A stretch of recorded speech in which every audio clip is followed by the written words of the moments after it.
Ambikapur airport के trial landing होगी और उसके बाद मैं सीधी के सुपेला में जाऊंगा, जहाँ का कमलेश्वर पटेल के यहाँ भागवत कथा का आयोजन है, और उसके बाद फिर अंबिकापुर आके कर्नाटक बेंगलुरु की यात्रा होगी और कल वापस।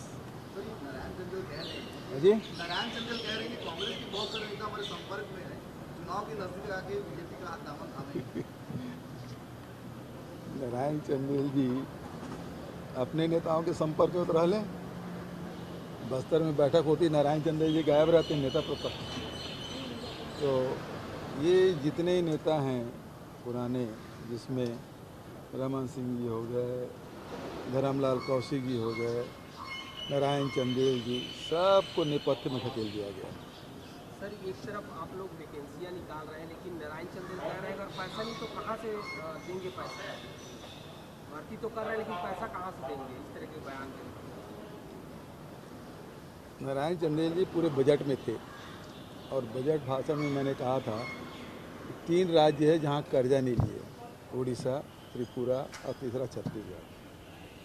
हमारी अर्थव्यवस्था इतनी अच्छी है, यदि खराब अर्थव्यवस्था होती तो सारी योजना हम लागू नहीं कर पाते, चाहे राजीव गांधी किसान न्याय योजना हो, भूमि श्रमिक न्याय योजना हो, गोधन न्याय योजना हो, चाहे अभी बेरोजगारी भत्ता देने की बात हो, इसको हम लागू नहीं कर पाते।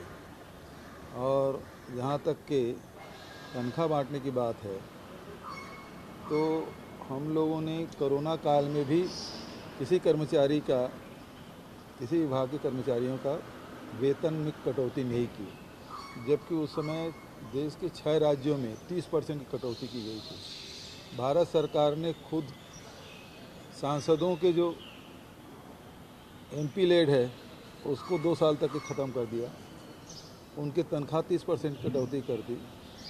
तो अर्थव्यवस्था हमारी अच्छी है कि भारत सरकार की अच्छी है? FRBM एक्ट का वायलेशन भारत सरकार कर रही है। तो जितना कर्ज भारत सरकार ने लिया है उतना कर्ज कभी नहीं लिया गया था।